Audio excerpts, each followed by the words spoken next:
الملك فيه واحد المرض سميتو الساكويد. ايوا قال لهم هذا واحد المرض فهمتي كيهجم على الرئتين، فهمتي الرئتين ديال الشخص، كيهجموا على الجلد ديالو، كيهجموا على العينين ديالو، كيهجموا على القلب ديالو، وعلى شي حوايج اخرين. هو كان خرج الخبر كنكتبوا وعطاه هذا البيطاي. في ديك الوقت المغرب ما جاوبش. هادشي اللي كان تكتب في جريده الموندو ما جا حتى شي يبين تكذيبي كيقول هادشي اللي كتب هذا الصحفي ماشي هو هذاك. وديك الصحفي كان ساكن في المغرب في ديك الوقت. عاود شي فهمتي شي واحد لي سورس اخرين، واحد الناس اخرين حتى هما مقربين من شي اشخاص عندهم شي فهمتي عندهم شي علاقات مع النظام المغربي. الخبر ديما كيخرج من الناس، ما كيخرجش من شي اخر.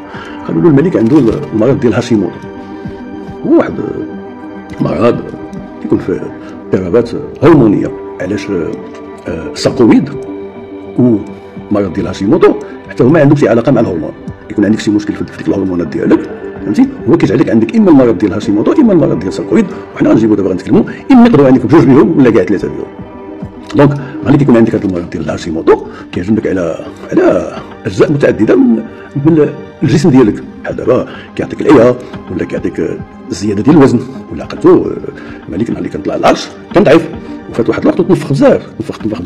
هذا المرض هاشيموتو كيعمل هذا الشيء هذا، اولا كاين عندك شي صعوبات في التحمل ديال البرد، ولا عندك الالم في المفاصل ولا العضلات، عندك امساك فهمتي، عندك ضربات القلب. ما ننساوش الملك عمل عمليه على القلب وكيهجم لك حتى هو كيهجم لك على الرئتين ديالك، اما ديك الرئه هذيك وحدها ولا بجوج بهم.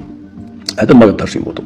ولكن ملي سولت واحد الاستاذ الجامعه في مخزون كنا نشوف واحد كيقول لي الساركويد، الاخرين كيقولوا لي هاشيموتو. انا ما عرفت. جاوبني قال لي شوف اللي كيتشابهوا في وجههم بزاف، عندهم لي ميم زيفي، كيعملوا براتيكمون لي ميم زيفي، كيهجموا لك على العينين ديالك، كيهجموا لك على لي بومون ديالك، كيهجموا لك على بزاف ديال الجسم. وملي عاودت له قلت له لا انا كيبان لي عنده هاشيموتو، بس انا كنعقل الملك كان ضعيف وفات واحد الوقت وتنفخ بزاف. هاشيموتو كينفخ عباد الله.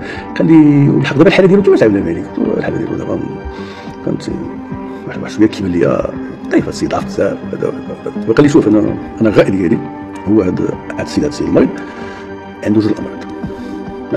قال لي هاد لي مالادي اوتو ايموني، قال لي كيقدر يكون عنده وحده، يقدر يكون عنده جوج، كاع يكون عنده ثلاثه ولا اربعه فهمتي، وحده كتحل الطريق الاخر. قال لي يقدر يكون عنده هاشيموتو ويقدر يكون عنده الساركويد، يقدر يكون بدا بهاشيموتو وتزاد عليه الساركويد فهمتي. قال لي انا عندي بزاف الناس عندهم هاشيموتو هذه 20 سنه، هذه 30 سنه وباقي مزيان ما عرفتش. وقال لك عندهم سبيسيالمون كتكون عندهم شي مشكل هنا في التيرويد ديالهم هنايا. يقول لك واحد فهمتي نقولوا حنا قسطيه، واحد الدواء في النهار كيشرب ما عنده حتى شي مشكل. حنا كيهجم له بزاف على التيرويد، ولا كيكون خرج له من التيرويد.